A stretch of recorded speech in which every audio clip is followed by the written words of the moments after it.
What up to my peoples, and welcome to Retro Crunch. So in our first retro pop culture news of the week, there is a new teaser trailer for the Bel-Air TV show that is a darker and more serious take on the 1990s Fresh Prince of Bel-Air TV show that we grew up watching. Right here we see the new Will, he's sinking into the water, and the original actor Will Smith, he's actually reciting his famous Fresh Prince of Bel-Air theme song. This clip doesn't tell a lot. I really want to see more on this show to get a good idea of what this show is going to be like and if it's really going to be worth watching. Now, the fan-made trailer that was made just a few years ago, I thought that was fantastic. I hope that this series can really live up to what the show really needs as a good representation for it.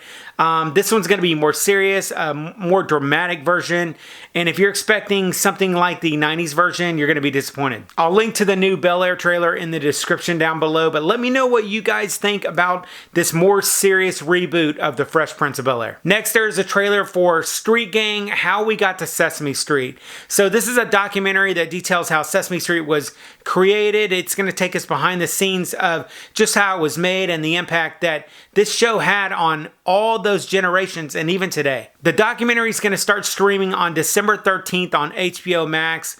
I'm real anxious to see this. I loved Sesame Street growing up, but what I would really love to see is for them to, after this show is over, maybe do one about the electric company. What do you guys think? Then real fast, Masters of the Universe Revelation Part 2.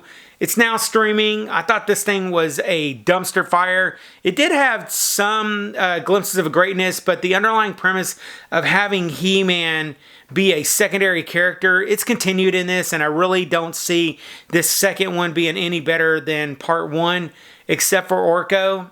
I really liked Orko. They did a good job with him. But still, Kevin Smith, you're a douche. And then I want to mention just a couple more stories for you guys. If you are a G.I. Joe fan, there is a 4-part continuation comic book series about the original Sunbow cartoon, G.I. Joe, A Real American Hero. If you remember, that series ended with Cobra Commander. He formed this splinter group called the Coil, and they were going to be battling it out with Serpentor. Actually, I hope they don't even talk about Serpentor at all in this 4-part series. I couldn't stand the guy. Anyway, the new comic book issue #1, it's coming out on February of 2022. So pick up a copy and support the series. Maybe they'll end up turning this into a ongoing comic book series if there's enough interest. Then here's a interesting story that I thought you guys would really like. Netflix, they're making a Sitcom TV series about the last Blockbuster. This is sort of a slap in the face because Netflix tried to buy Blockbuster back in the day, and Blockbuster said they weren't having it, but look where it got them. I'll be watching this for sure, if anything, just to enjoy the nostalgia of it all. But it will be kind of cool to see these younger generations watch it and see what all the hype was about VHSs. And finally, if you're into retro news and nostalgia stuff from back in the day, I'll see you in the next video. I'll catch you on the flip side, and remember, if it ain't retro, it ain't worth watching.